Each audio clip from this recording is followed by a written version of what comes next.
There are multiple modeling options that are available. So if we search for the simple classifier, you can see there are different examples available. Let us search for the simple classifier, and here you can see the entire model has been created for you. Here we're using the train and the test data. So this is our decision tree that we're using after the partitioning. So we have partitioned the data into the train and the test data, which is 80% and 20%.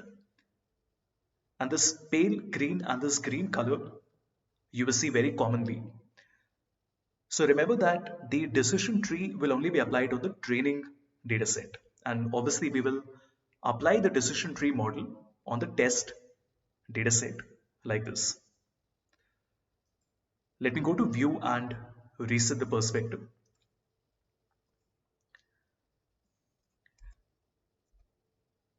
You would know that we have supervised and unsupervised learning models. And if we go to mining, you will see there are many options available here. So we have different types of decision tree, ensembles, we have item sets, discriminant analysis, polynomial regression, logistic. Now, which one to use, that really depends upon the need that you have.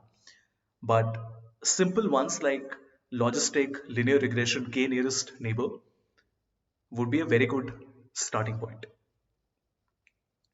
So let us take a simple regression example.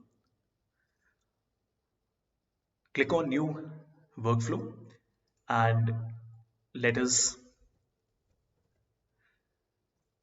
select our file reader,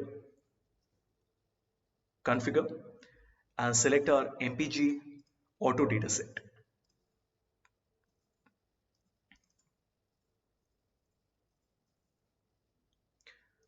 So our auto dataset,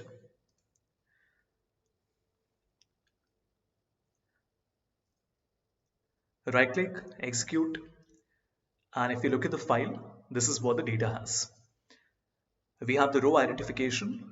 So there are 398 rows that we have. The miles per gallon, number of cylinders, displacement, horsepower, weight, acceleration, the model year, and the car name. Once we have done this, let us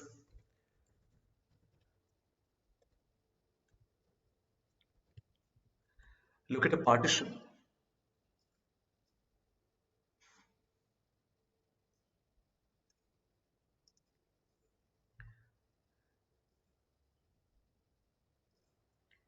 And in the partitioning, we will configure and select,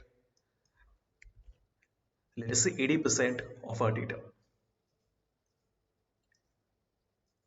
Execute. Once we have done this,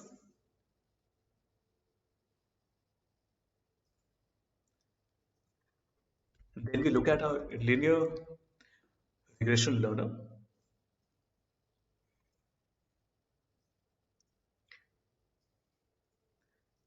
And in this, we will select a few things. So here we want to select the miles per gallon, and we want to exclude, in fact, we only want to include the displacement. We don't want to keep the cylinders. We want to keep the horsepower. We want to keep the weight and the acceleration. The model year and the car name, we can remove.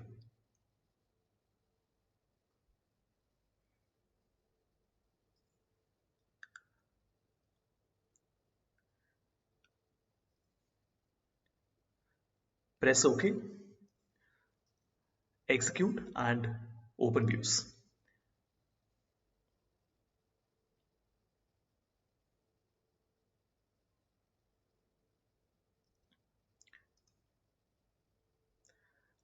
Okay, let us check it once again. In fact, I'm glad that we are seeing this error. What we want to do here is to ignore the rows with the missing values, like this. Let us do it once again. Execute and open views, and we can see the data set like this. So we have the intercept, the acceleration, weight, horsepower, and the displacement. And we can see that only the horsepower and the weight seem substantial right now, since the value is less than 0.05. So remember, the p-value has to be as close to 0 as possible. And here we only have horsepower and weight that are close to 0. Displacement and acceleration are clearly very high. So let us go back to configuration and remove the displacement and the acceleration. Probably we have too many values here. Once again, execute in open views, and this looks a lot better now. So this works very well, but let's try something a little more advanced. First, we want to go back to the reader and change the cylinder to a string value. And we also want to select something called one-to-many that we have not used up till now.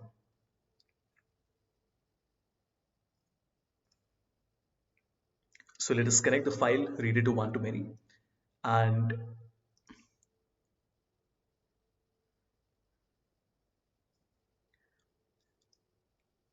let us connect one-to-many to partitioning. In configure, we want to remove the car name and essentially convert cylinders, which we've already converted to a string value, to a dummy code. That means to a 1 and a 0.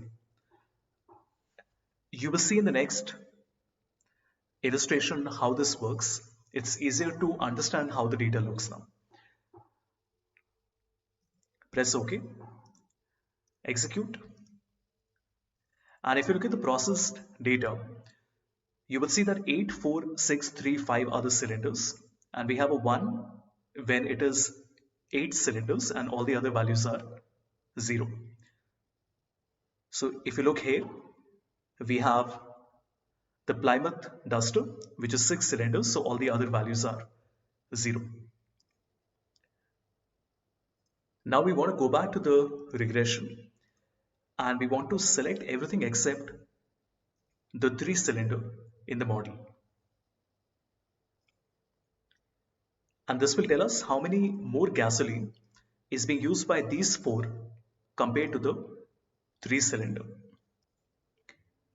So we can say that 3 here has become the reference group. So when we execute in open views, we can see that nearly all these values are significant, maybe except this 6 cylinder, which is also very close. And how do we interpret these results? We can say that when the horsepower and the weight go up, then the miles per gallon comes down. And we can also see that all the others, so 8 cylinder, 4 cylinder, 6 and 5 cylinder, use more miles per gallon, or rather use more gas compared to 3 cylinders. And now we can select our predictor, which is our regression predictor.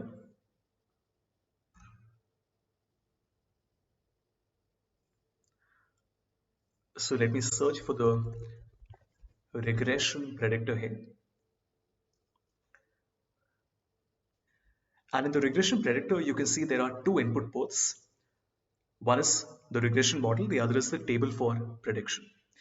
So we can connect our linear regression learner to the regression predictor, and we can also select our partitioning data to the regression predictor like this.